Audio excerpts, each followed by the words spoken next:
15 metre লম্বা একটি স্কেলের এক প্রান্তে 10 কেজি ওজন বাঁধা হয়েছে।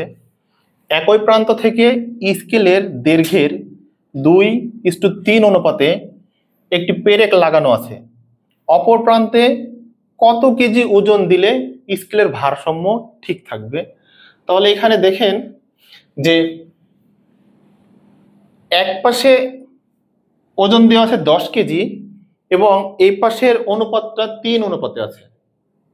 মোট অনুপাত কত? 5। 5 ভাগের 3 ভাগ আছে এক পাশে আর 2 ভাগ আছে আরেক পাশে।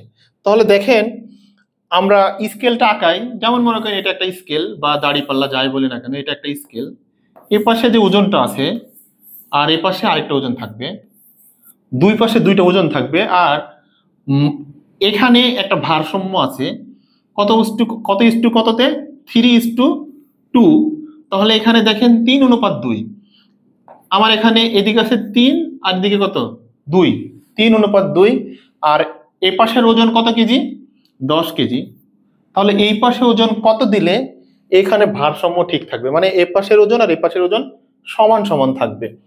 তাহলে আমরা অনুপাতের অঙ্কের ক্ষেত্রে আমরা জানি যে মোট অনুপাত যখন থাকে, মোট অনুপাত হচ্ছে সম্পূর্ণ অংশ হচ্ছে মোট অনুপাত। এখানে সম্পূর্ণ অংশ কত? 15 আছে না? আর এখানে অনুপাত কত? 3:2। তাহলে এখানে মোট অনুপাত হচ্ছে 5। অর্থাৎ 15কে যদি 5 দিয়ে ভাগ করি 1 অনুপাত পাবো 3, আর 3 অনুপাত পাবো 3 3 9। অর্থাৎ এই পাশে আমি পাচ্ছি হচ্ছে 9 গুণ, যদি x টা চিন্তা করতাম এখানে x চিন্তা করলেও করতে পারতাম। আর এ পাশে পাবো কত?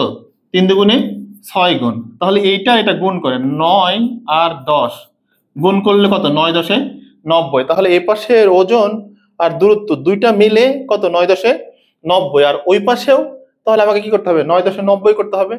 তাহলে আমি 6 দিয়ে যদি ভাগ করি, 6 15 90। ঠিক আছে? তাহলে এখানে 15 আর যদি 6 গুণ করি তাহলে কত পাবো? 90। অর্থাৎ এপাশে যে ওজন আর দূরত্ব, ওপাশে যে ওজন সেই দূরত্ব সমান হচ্ছে কত? ওপাশে আমাকে 15 কেজি ওজন দিতে হবে। 15 কেজি ওজন যদি দিই তাহলে এই জায়গাতে যে দাড়ি থাকবে, এই দাড়িটা এখানে ভারসাম্যটা ধরে রাখতে পারবে, এপাশে আর এপাশে সমান হবে। এটা জাস্ট লব্ধি বলের একটি সূত্র। লব্ধি বলের সূত্র ইকুয়ালটা আমরা জানি যে বাম পাশের দূরত্ব আর সেখানের ওজন, ডান পাশের দূরত্ব সেখানের ওজন, দুইটার দূরত্ব ওজন যদি পরস্পর সমান হয় তাহলে ভারসাম্য ঠিক থাকবে। যেহেতু আমরা পাইলাম এপাশের দূরত্ব আর ওজন 15, আর সরি এপাশের দূরত্ব আর ওজন পাইলাম 90 আর এপাশের দূরত্ব ওজন পাইলাম 90। আশা করি এই টাইপের অঙ্ক শুধু বিসিএস না, যে কোনো পরীক্ষা আসলে পারবেন। ধন্যবাদ।